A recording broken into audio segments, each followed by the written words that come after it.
자, 오늘 말씀의 제목은 믿음과 율법입니다. 믿음과 율법. 천안생명 침례교회 성도 여러분, 지난 한 주간 잘 지내신 줄로 믿습니다. 어제는 낮 시간에 햇볕이 강하게 내리쬐서 거리를 지나가는 사람이 많지 않았습니다. 그럼에도 불구하고 말씀을 선포하게 인도하신 하나님께 감사를 드립니다. 디모데후서 4장 2절에는 우리가 잘 아는 말씀이죠. 말씀을 선포하라. 시기에 맞든지 시기에 맞지 않든지 아니하든지 절박하게 하라라고 말씀하고 있습니다. 우리가 말씀을 선포하고자 한다면 하나님께서 우리를 인도해 주시는 것입니다. 주님의 인도하심을 받고 우리의 시간을 주님께 드리는 것입니다. 여기에서 걸림돌은 나의 결단입니다. 내가 말씀을 전하고자 하여 나를 주님께 드리면 주님께서 나를 인도해 주신다는 것입니다. 또한 말씀을 전하고 나면 또 전도지를 전하고 사람을 구령하고 나면 내 머릿속에 들어오는 생각이 있습니다. 그게 뭐냐면 내가 살아있는 것이 이것을 위함이구나 라는 생각이 머릿속에 들어온다는 것입니다. 그리고 이것을 제가 지난 6년간 경험했습니다. 성도 여러분들도 이것을 경험하는 그러한 삶이 되시기를 기원합니다. 오늘 말씀의 제목 믿음과 율법. 첫 번째로 그리스도인은 율법 아래에 있는 자가 아니다에 대하여 말씀드리겠습니다. 그리스도인은 율법 아래에 있는 자가 아니다.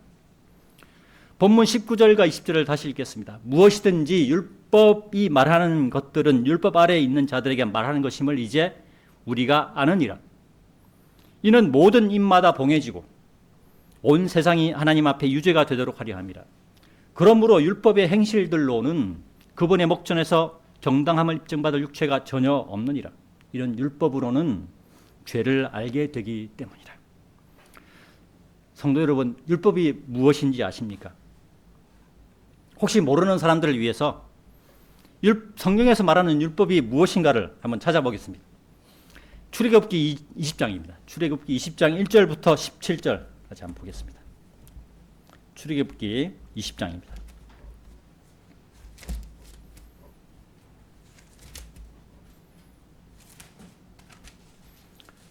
특별히 우리 성경책에는 그러니까 개신교 성경책처럼 이렇게 그 앞뒤로 뭐 주기도문이나 아니면 십계명 같은 게 안 적혀 있죠. 우리 성경이 거기 없습니다.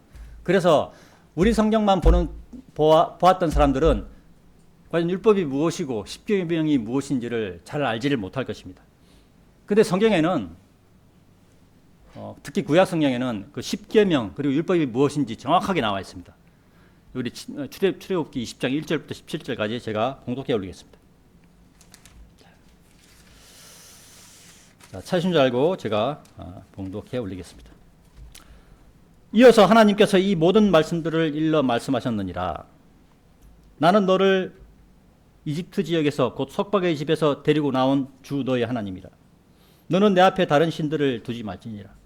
너는 너에게 어떤 새겨진 형상도 만들지 말지니 또한 위로 하늘에 있는 것이나 아래로 땅 아래에 있는 것이나 땅 아래 물 속에 있는 것 어떤 것과 같은 모습을 아무것도 만들지 말지니라. 너는 그것들에게 자신의 몸을 숙여 절하지 말고 그것들을 섬기지도 말지니라. 이는 나 주 너의 하나님은 질투하는 하나님이요 아버지들의 죄악을 버려여 자식들 위에 영향을 끼치게 하고 나를 증오하는 자들의 3대와 4대까지 이르게 하며 나를 사랑하고 나의 명령들을 지키는 자들의 수천 대까지 자비를 보여주기 때문이라. 너는 주 너의 하나님의 이름을 헛되이 취하지 말지니라. 이는 주가 그의 이름을 헛되이 취하는 자를 무죄하다고 하지 않을 것이기 때문이라. 안식일을 기억하여 그날을 거룩하게 지킬지니라. 너는 6일 동안 수고하며 너의 모든 일을 행할지니라.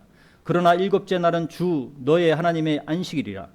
너는 그날에 어떤 일도 하지 말지니 너도 너의 아들도 너의 딸도 일하지 말며 너의 남종도 너의 여종도 너의 가축들도 너의 성문들 안에 있는 너의 타국인도 일하지 말지니라. 이는 6일 만에 주가 하늘과 땅과 바다와 그것들 안에 있는 모든 것을 만들었고 일곱째 날에 안식하였기 때문이라. 이러한 이유로 주가 안식일에 복을 주었고 그날을 거룩하게 하였노라. 너는 너의 아버지와 너의 어머니를 공경하라. 이는 주 너의 하나님이 너에게 주는 그 지역 위에서 너의 날들이 길어지게 하려 함이라. 13절입니다. 너는 살인하지 말지니라. 너는 간음하지 말지니라. 너는 도둑질하지 말지니라. 너는 내 이웃에 대하여 거짓 증거하지 말지니라. 너는 내 이웃의 집을 탐내지 말지니라. 너는 내 이웃의 아내도 그의 남종도 그의 여종도 그의 소도 그의 나귀도 내 이웃의 것은 어떤 것도 탐내지 말지니라. 자, 이것이 율법입니다. 자, 그 중에서 10계명이라고 하는 것은 그 3절에 너는 내 앞에 다른 신을 두지 말지니라. 이게 1계명이고요. 4절에 너는 너에게 어떤 새긴 형상도 만들지 말지니 이것이 두 번째 계명입니다. 그리고 7절에 너는 주 너의 하나님의 이름을 헛되이 취하지 말지니 이게 세 번째 계명이고, 그다음에 8절에 안식일을 기억하여 그날을 거룩하게 지키자. 이게 네 번째 계명입니다. 그리고 다섯 번째 계명은 12절에 너의 아버지와 너의 어머니를 공경하라. 그리고 여섯 번째 계명은 너는 살인하지 말지니라. 일곱 번째 계명은 너는 간음하지 말지니라. 여덟 번째 계명은 15절에 너는 도둑질하지 말지니라. 그리고 아홉 번째는 너는 16절에 너는 내 이웃을 대적하여 거짓 증거하지 말지니라. 그리고 열 번째 계명은 너는 내 이웃의 집을 탐내지 말지니라. 이것이 이제 10가지라 그래가지고 10계명이라고 얘기하는 거예요. 이 율법에 대하여 성경은 모세를 통하여 유대인들에게 주어졌다고 요한복음 1장 17절에서 말씀합니다. 그리고 갈라디아서 3장 19절에서는 율법이 필요한 이유를 설명하고 있습니다.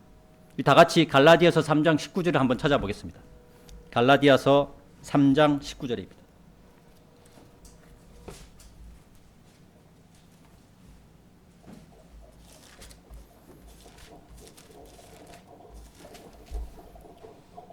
갈라디아서 3장 19절에는 이렇게 말씀하고 있습니다.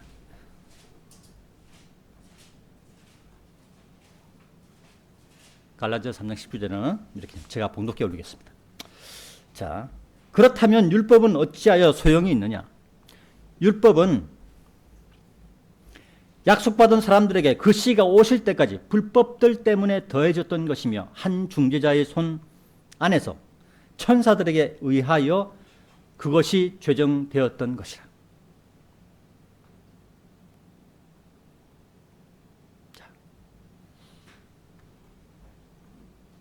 갈라디아서 3장 19절에 의하면 율법은 약속받은 사람들인 유대인들에게 주어진 것이며 예수님께서 이 땅에 내려오셔서 공생애를 사시고 십자가에 달려 죽으신 후 부활하실 때까지 사람들이 불법을 행하지 않도록 하기 위한 견제 장치였던 것입니다. 그리고 율법은 하나님의 손 안에서 천사들에 의해 제정된 것이라고 말씀하고 있습니다. 하나님께서는 이 율법을 모세를 통하여 유대인들에게 주신 것이라고 요한복음 1장 17절에서 말씀하시는 것입니다. 이 세상에도 법이 있으며 법을 어기면 죄가 되죠. 여기서 우리가 생각해 보아야 하는 것은 이 세상에서도 법을 어기며 죄를 저지르는 사람들이 있는 것과 마찬가지로 율법의 적용을 받는 유대인들 가운데서도 율법을 어기며 죄를 저질렀던 사람들이 있었다는 것입니다. 이 유대인들이 예수님을 받아들이지 않았고 그 결과 하나님께서는 유대인들을 약 2000년간 나라 없는 신세로 지구상의 여러 나라에 거의 대부분의 나라에 흩어져 살게 하시며 서름을 겪게 하셨습니다. 이것이 율법의 한계입니다. 율법은 사람들을 죄에서 자유롭게 할 수는 없고 사람들에게 어떤 것이 죄인가를 알려주는 역할을 할 뿐이라는 것입니다. 율법은 죄를 알게 하는 도구이며 죄에서 완전하게 벗어나게 할 수는 없는 것입니다. 율법 아래에 있는 자들은 율법의 영향력인 죄 아래에 있는 자들을 의미하는 것입니다. 따라서 본문 19절에 무엇이든지 율법이 말하는 것들은 율법 아래에 있는 자들에게 말하는 것이라는 의미는 율법이 구원받지 못한 세상 사람들에게만 적용된다는 것입니다. 주 예수 그리스도를 믿고 구원받은 사람은 그의 혼이 죄에서 벗어났기 때문에 더 이상 죄 아래에 있지 않으며 율법의 적용을 받지 않는 것입니다. 따라서 구원받은 사람인 그리스도인은 더 이상 율법 아래에 있는 자가 아니라는 결론을 내릴 수 있습니다. 참고로 율법을 뒤집어서 발음하면 법률이 되죠.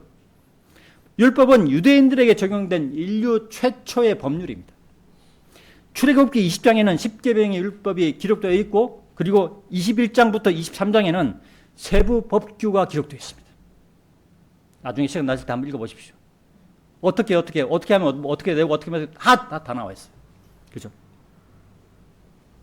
세상에 지금 우리가 살아가고 있는 이 세상의 이 법률들도 다 이 율법을 따라서 흉내낸 것에 불과한 거죠.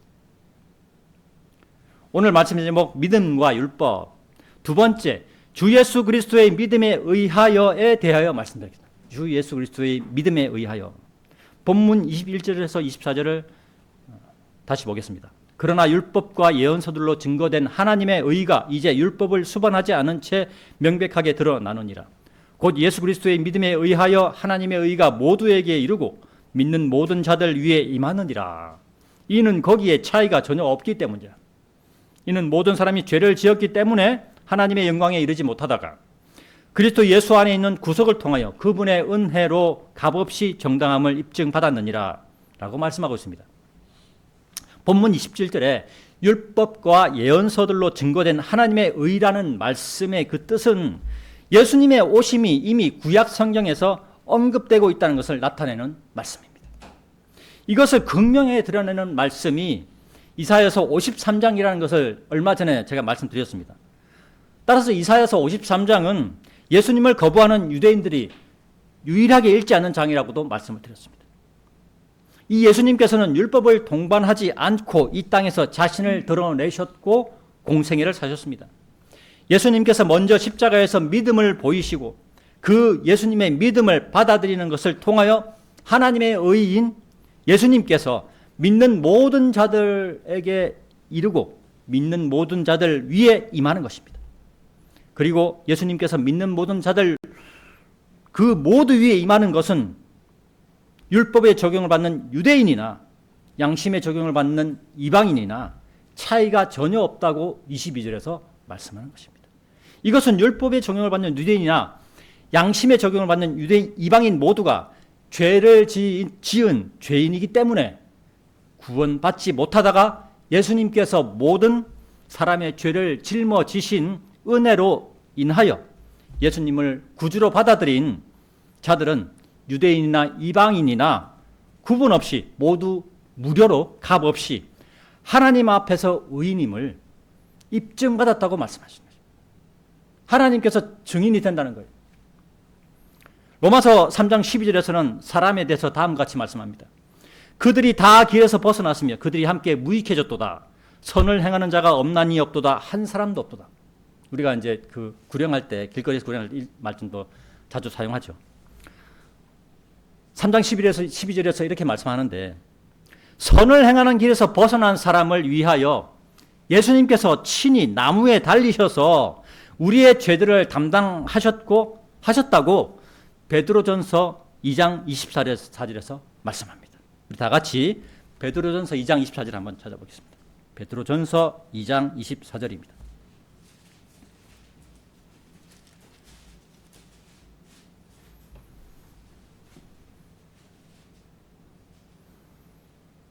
찾은 줄 알고 제 봉독 읽겠습니다. 그분께서 친히 나무에 달린 자기 자신의 몸으로 우리의 죄들을 담당하셨으니 죄들의 죽은 우리가 의에는 살게 하려 하심이라. 그분께서 맞으신 채찍들로 인하여 너희가 치유되었느니라. 이어서 여기 손 딱 끼우시고요. 갈라디아서 3장 13절 한번 보겠습니다. 갈라디아서 3장 13절입니다. 앞으로 좀 넘기셨어요. 갈라디아서 3장 13절입니다.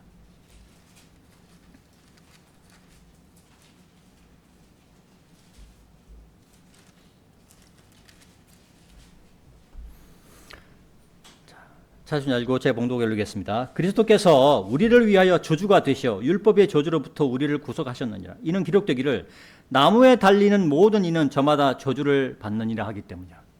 말씀이 같은 말씀이죠. 베드로전서 2장 24절에서도 나무에 달린 자기 자신의 몸으로 우리의 죄를 담당하셨다고 말씀하고 있고, 갈라디아서 3장 13절에서도 우리를 위하여 그리스도께서 우리를 위하여 저주가 되시어 율법의 저주로부터 우리를 구속하셨느니라. 이는 기록되기를 나무에 달리는 모든 이마다 저주를 받느니라 하기 때문이다. 그리고 갈라디아서 3장 13절에서는 좀 더 자세하게 얘기합니다.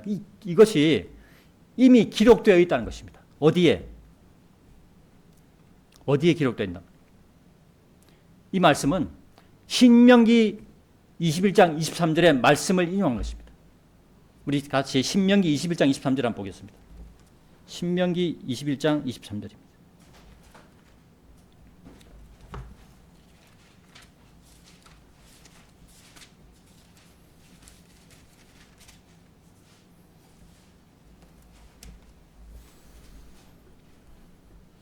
이 신명기 21장 23절의 말씀을 보면 저는 약간 소름이, 처음에 제가 이 성경을 처음 배울 때 소름이 좀 돋았던 그런 기억이 있습니다. 왜 그러냐면 말씀을 한번 보겠습니다. 자, 제가 봉독해 올리겠습니다. 그의 몸이 나무 위에 밤새 남아있지 않게 할지니라. 나무에 달렸는데 그게 그 밤을 넘겨서 그 다음 날까지 이렇게 남아있지 않게 하라는 얘기예요. 그 몸이 밤에 밤새 그 자리에 있지 않게 하라는 얘기입니다. 오히려 너는 기필코 그날에 그를 장사할지니, 바로 열고 이는 나무에 달리는 자는 하나님께 저주를 받는 것이기 때문이라 가라닫고 얘기하고 있죠. 이 말씀을 인용한 것입니다. 주 너의 하나님께서 유산으로 너에게 주시는 너의 지역이 더럽혀지지 않게 하려 함이라 라고 말씀하고 있죠. 신명기 21장 23절은 이미 모세의 시대에 예수님에 대해서 기록한 것입니다. 예수님께서는 자신을 나무로 만든 십자가에 내어드렸으며 사람을 대신하여 저주가 되셨습니다. 그리고 십자가에 달리신 그날에 장사되셨죠. 바로 끌어내려졌습니다. 그죠?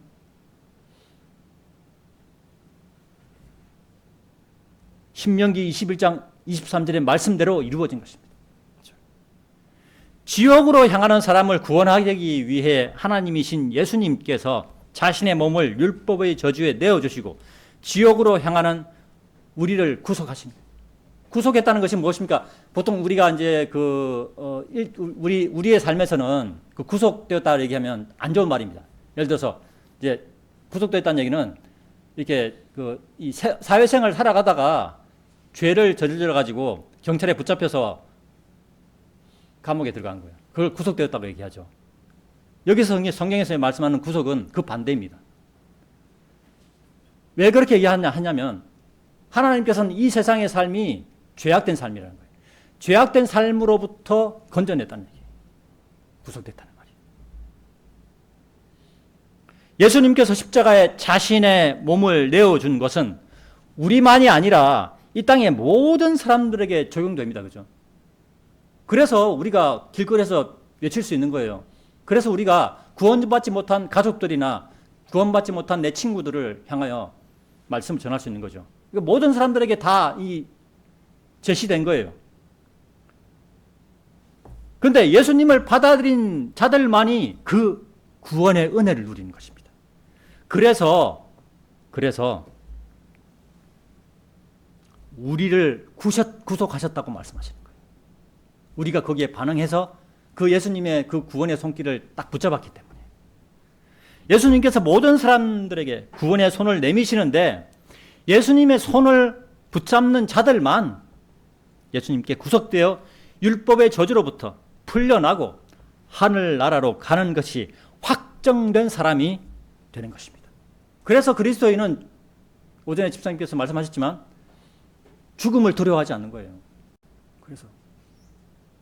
따라서 우리가 구원받는 것은 오로지 예수님의 은혜에 기인한 것으로 우리는 결론을 내릴 수 있는 것입니다. 우리의 공로는 전혀 없다는 것을 알고 주님께 항상 감사하는 마음으로 살아야 하는 것입니다. 오늘 말씀의 제목 믿음과 율법. 세 번째, 하나님 아버지께서도 입증하신다에 대해서 말씀드리겠습니다. 하나님 아버지께서도 입증하신다. 본문 25절과 26절을 보겠습니다.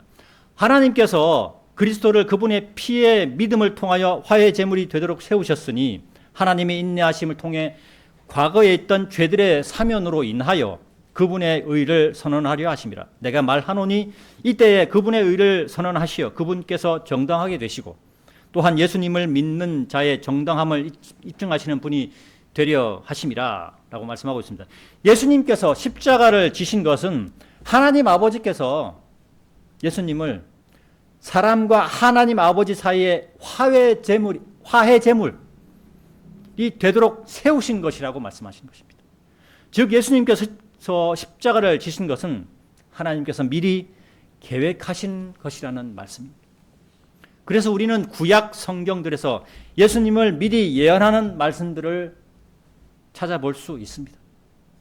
아까 제가 앞에서 말씀드린 이사야서 53장이 대표적인 거죠.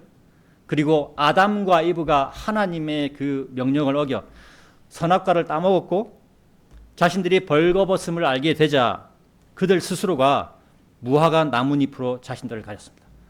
한번 생각해 보십시오. 요즘에 무화과 나뭇잎은 진짜 손바닥만 하죠. 저희 처갓집에 가면 그 무화과 나무를 이제 화분에 이렇게 키우는데 보면 진짜 제 손바닥만 해요. 근데 이걸로는 가릴 수가 없잖아요. 그죠? 몸을 다 가릴 수 없습니다. 근데 실제로 그 아담과 이브가 살았던 그 시대는 모든 것이 풍족했던 시대이기 때문에 이 무화과 나뭇잎이 이 정도는 아니었어요. 엄청나게 컸다는 거예요. 그것으로서 몸을 가릴 수 있을 정도로 되었다는 것입니다. 그런데 여러분들도 아시다시피 이 식물이 어떻습니까? 본래의 그 줄기에서 딱 꺾어지면 어떻습니까? 시간이 지나면서 시들죠.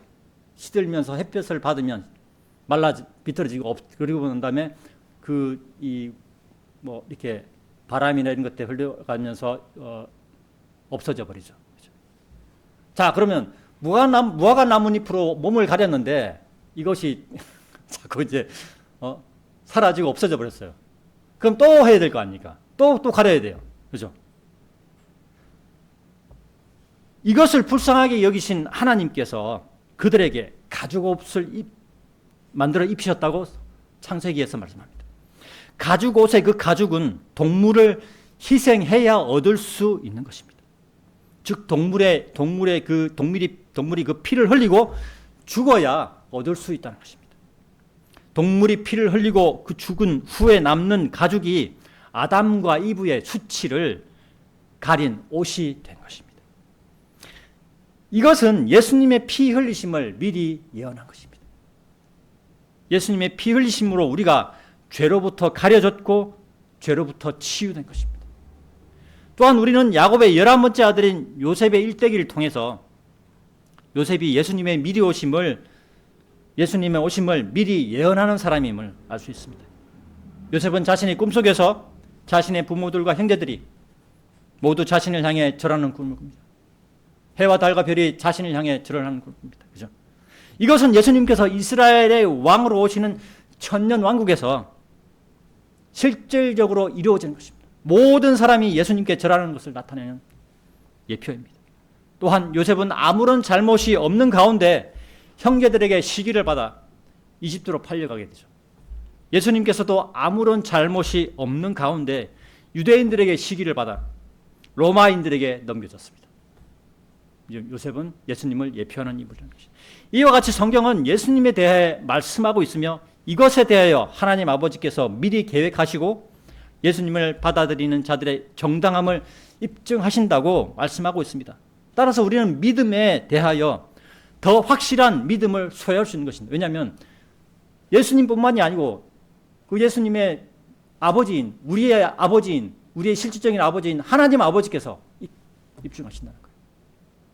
하나님 아버지께서 우리가 예수 그리스도를 통해서 구원받은 것을 보증하신다는 것입니다. 사람이 보증하는 것이 아니라 하나님 아버지께서 보증하신다고 말씀하시기 때문입니다. 그래서 우리는 구원의 확신 속에서 살 수 있는 거예요. 오늘 말씀 제목 믿음과 율법 네 번째, 구원은 나의 노력이 아니므로 자랑이 전혀 허용되지 않는다.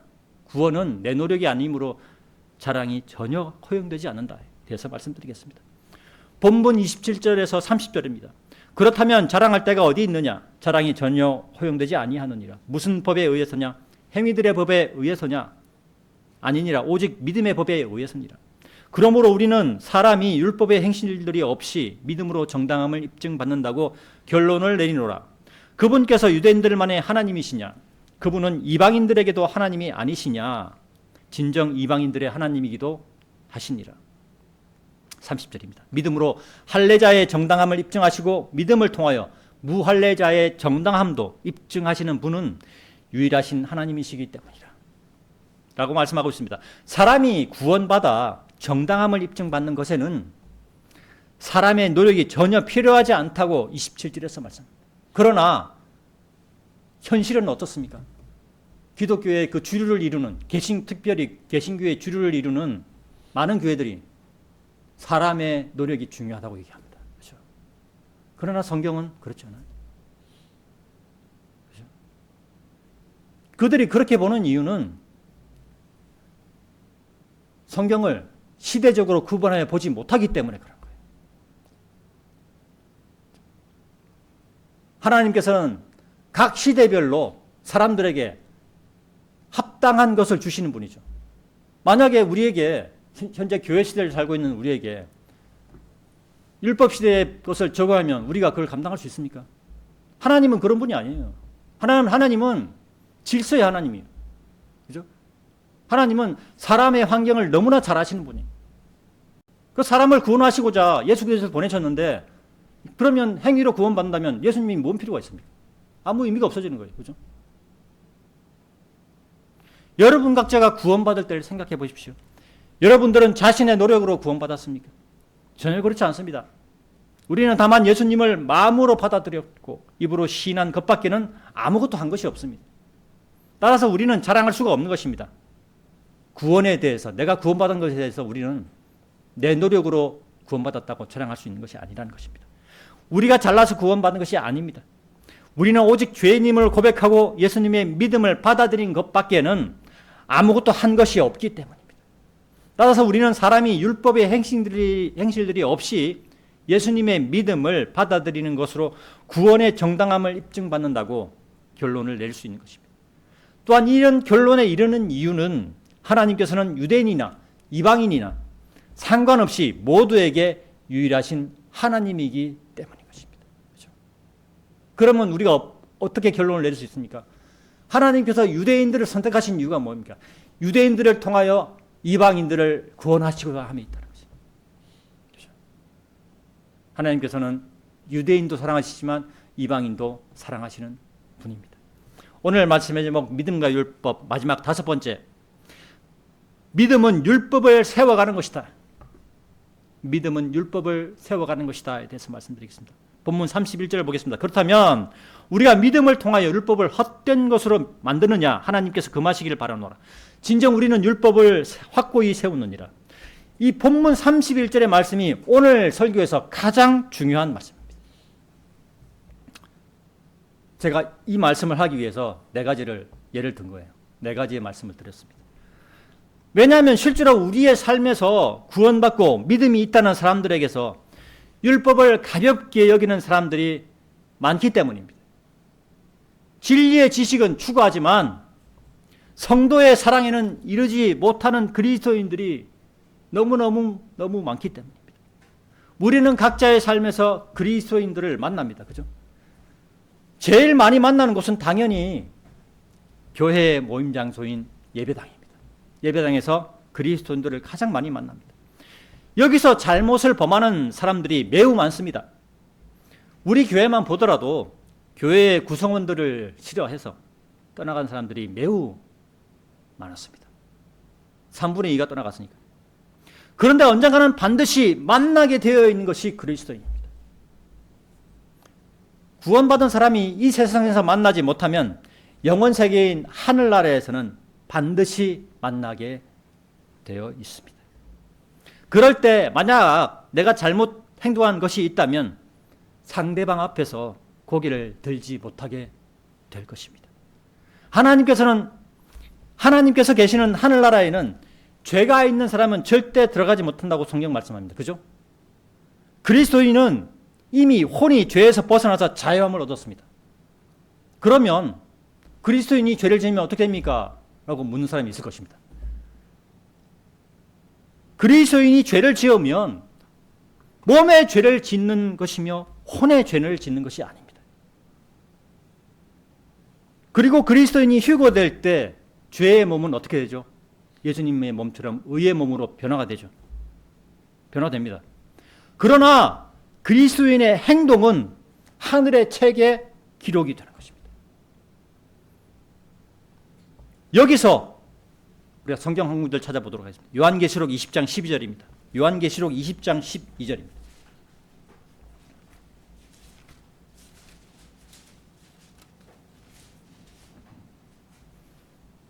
자, 여기에 이제 그 책에, 하늘에 있는 책이 나옵니다. 제가 봉독해 올리겠습니다. 그러고 나서 내가 죽은 자들이 작은 자, 큰 자 할 것 없이 하나님 앞에 서 있는 것을 보았는데 책들이 펼쳐졌더라. 그리하여 죽은 자들이 자신들의 행위들에 따라 책들 안에 기록된 그것들대로 심판을 받았더라.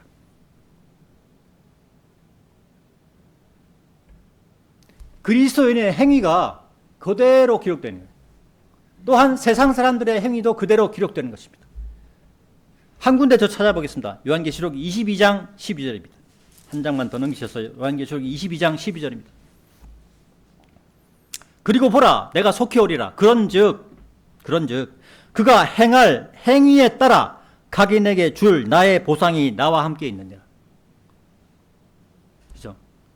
요한계시록 20장 12절의 말씀과 22장 12절의 말씀이 서로 연결이 된 거죠. 그죠? 우리의 행위가, 그리스도인의 행위가, 제가 세상 사람들은 얘기 안 해요. 그들은 알아서 하겠죠. 중요한 거는 그리스도인입니다. 그리스도인의 행위가 바르지 못하면 그리스도인도 그리스도의 심판석에서 심판을 받는다는 것입니다. 구원받은 사람이 잘못하여 죄를 짓고 회개하지 않으면 그 죄는 그리스도의 심판석에서 받게 된다고 로마서 14장 10절과 고린도후서 5장 10절 두 군데에서 경고하고 있죠. 이 말씀이 그리스도의 심판석의 말씀이죠.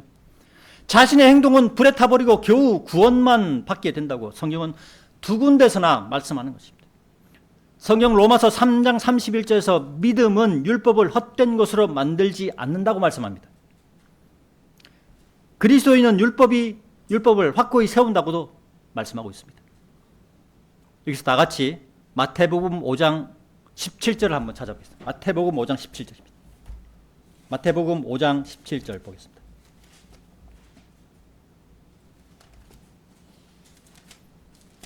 예수님께서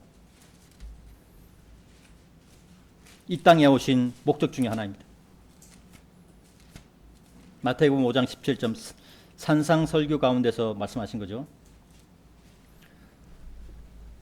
찾으신 줄 알고 제가 봉독해 올리겠습니다. 내가 율법이나 예언서들을 멸하러 온 것으로 생각하지 말라.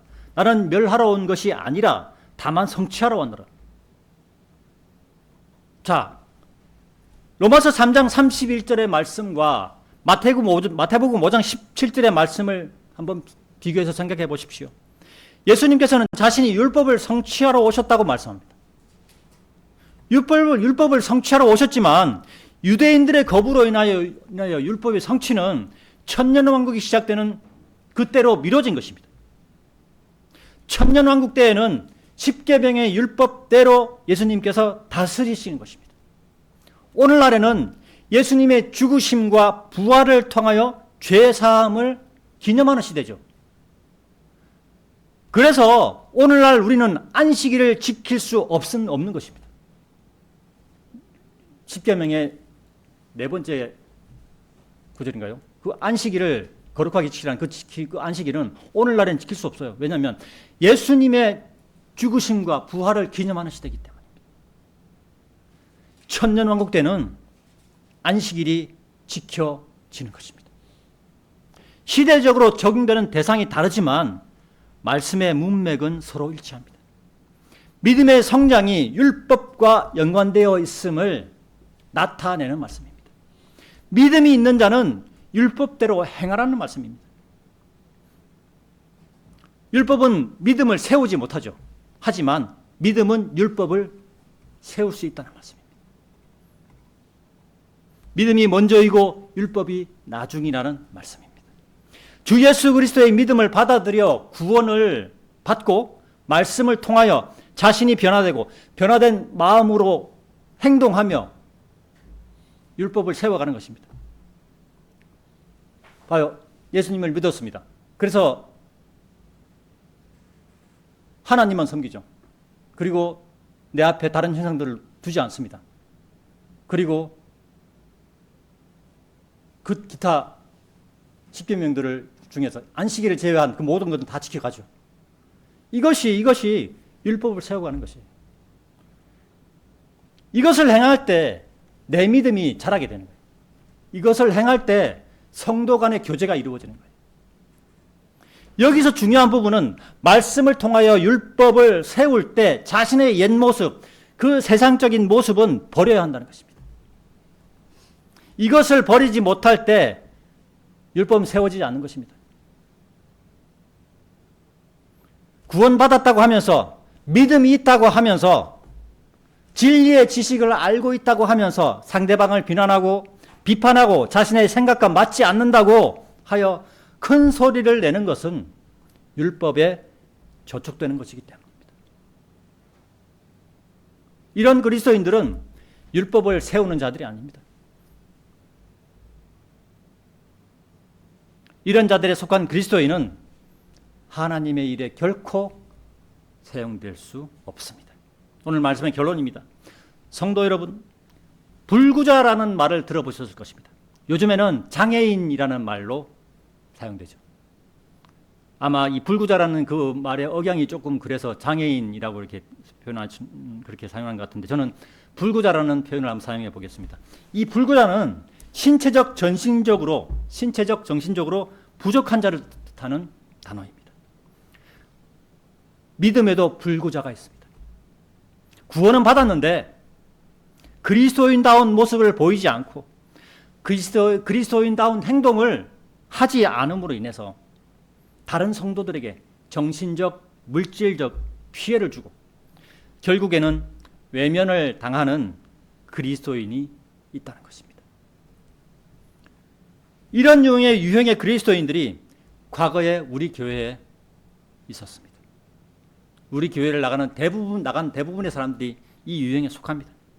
그런데 이 믿음의 불구자들은 자신들이 불구자인 것을 모릅니다. 자신들은 진리의 지식에 따라 행동한 것이라고 생각하고 말한다는 것입니다. 그러나 성경은 고린도전서 8장 1절에서 이렇게 말씀하고 있죠. 지식은 우쭐하게 하나 성도의 사랑은 세워주느니라 라고 말씀하고 있다는 것을 그리스도인은 기억해야 합니다. 진리의 지식보다 성도의 사랑이 우선이라는 것을 기억해야 한다는 것입니다. 성도의 사랑이 밑바탕에 깔려있는 성도는 그 진리의 지식으로 형제를 비난하지 않습니다. 세상 사람이었다가 구원받아 그리스도인이 되었다고 해서 완전한 자가 된 것이 아닙니다. 그 사람은 예수님 그리스도의 은혜로 겨우 구원받은 자에 불과한 사람이 된 것입니다. 하나님께서는 사람이 스스로 구원할 수 없다는 것을 아셨기에 율법에 의하지 않고 예수님을 통하여 구원의 길을 열어주신 것입니다. 천안생명 침례교회 성도 여러분, 유튜브로 시청하시는 성도 여러분, 우리가 율법을 완성해서 구원받은 것이 아님을 깨달아야 합니다. 교회 시대를 살아가는 우리는 믿음을 통하여 율법을 세워가는 그리스도인으로 하나님 앞에서 발견되고 성도들과 합력하여 살아가는 그리스도인이 되시기를 간절히 기원합니다. 이상으로 2026년 6월 14일 주일 설교를 마치도록 하겠습니다.